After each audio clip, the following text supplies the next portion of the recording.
proud to give the floor to His Excellency Mr. Waszczykowski, Minister for Foreign Affairs of Poland. Thank you, Madam President, Mr. Secretary General, distinguished members of the Security Council, ladies and gentlemen.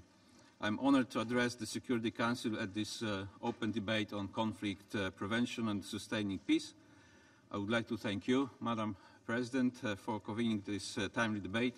I would also like to thank the UN Secretary General for outlining his vision for a renewed focus on conflict prevention. In recent years, we have witnessed a number of increasingly complex and protracted conflicts, and at the very same time, probably the worst humanitarian crisis since the end of the World War II. Given a particularly fragile security landscape in many regions of the world, we have to acknowledge that efforts aimed at resolving existing conflicts are not enough. In order to ensure durable and equitable peace for all, it is imperative that the international community identifies and tackles the root causes of conflicts in a more accurate and timely manner. Therefore, I deeply believe that conflict prevention should remain at the core of the UN activities undertaken to maintain peace and security around the world. Despite some progress which has been made in the field, the multiplication of conflicts and crises in the course of the last 20 years clearly shows that prevention still remains critically under-prioritized. This has to change in order to allow conflict prevention to surface as a priority tool in various UN policies and strategies dealing with conflict worldwide. As one of the founding members of the United Nations, Poland has been involved in a UN peacekeeping operation since 1953. Since that time, over 70,000 blue helmets from Poland have served in diverse UN missions. From the shores of Haiti, where Polish soldiers helped to rebuild a nation, through the heights and deserts of the Middle East to the Balkans, where the Polish Prime Minister and UN Human Rights Envoy Tadeusz Mazowiecki urged the international community to stop the horrifying ethnic cleansing and human rights violations. Poland has always been committed to bring assistance to those seeking peace, restoration and reconciliation. Driven by the universal values of peace, stability and prosperity, which lie at the core of the Polish foreign policy, my country does not want to be considered as a simple consumer of security, but a reliable security provider. Currently, we are taking efforts to increase our participation in UN peacekeeping operations. Madam President, conflicts can and should be prevented and mitigated by early, well-suited political and diplomatic engagement. In this context, we deeply believe that the Security Council has a critical role to play in preventing conflicts and sustaining peace.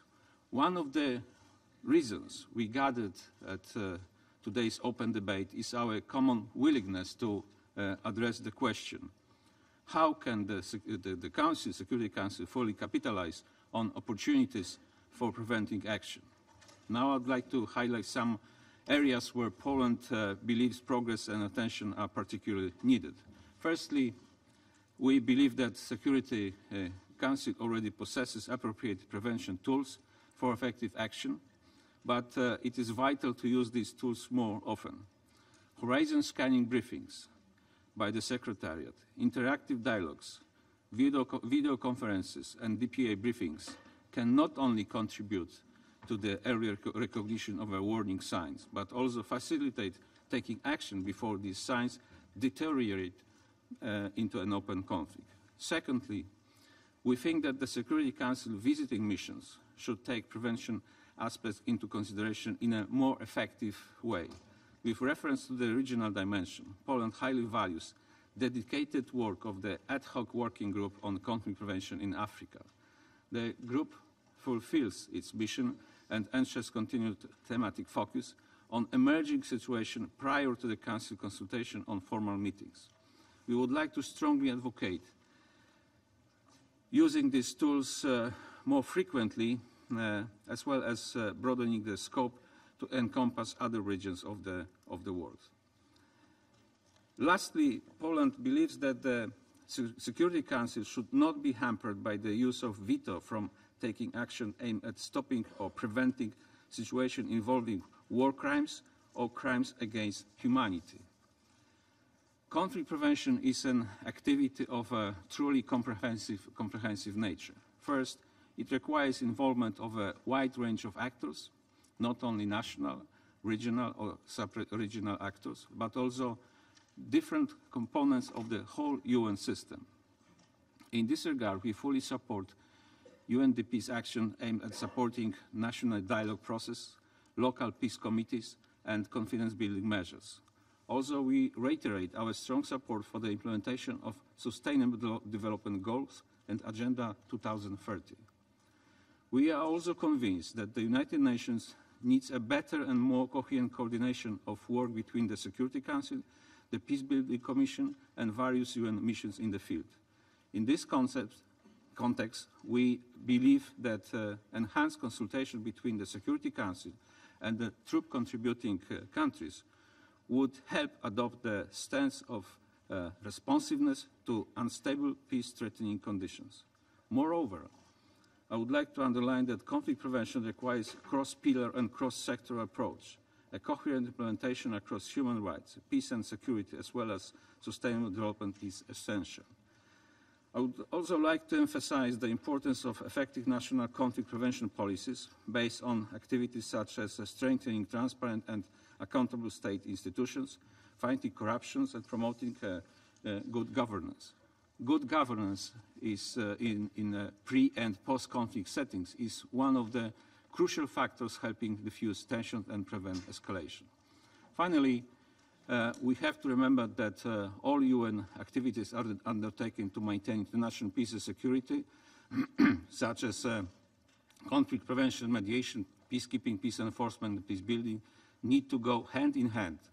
These activities cannot be undertaken in isolation, but be part of a truly comprehensive approach to ensure the development of what UN Security Secretary General described in this vision statement as the peace continuum. Madam President, as I have already mentioned at the beginning, Poland welcomed UN Secretary General's declaration, which highlights conflict prevention as one of the Secretary General's priorities. We believe that through the mediation, good offices, and shuttle diplomacy, Secretary General can alleviate tensions and foster peaceful relations between states. Under UN Charter, the Secretariat plays a significant role in the process, as it can bring to the Security Council's attention both early warnings and an in-depth analysis of emerging crises. Ladies and gentlemen, we need to acknowledge that maintaining international peace requires both decisions and concerted actions. Therefore, I call for the enhanced responsibility of all actors involved in this process: policymakers, representatives of civil society, experts, and the media should set all possible will in motion to strengthen our current peace diplomacy. We should jointly endeavor to ensure that the basis for every activity in the field has a solid and realistic perspective. Thank you very much for attention. I thank His Excellency Mr. Waszczykowski for his statement. And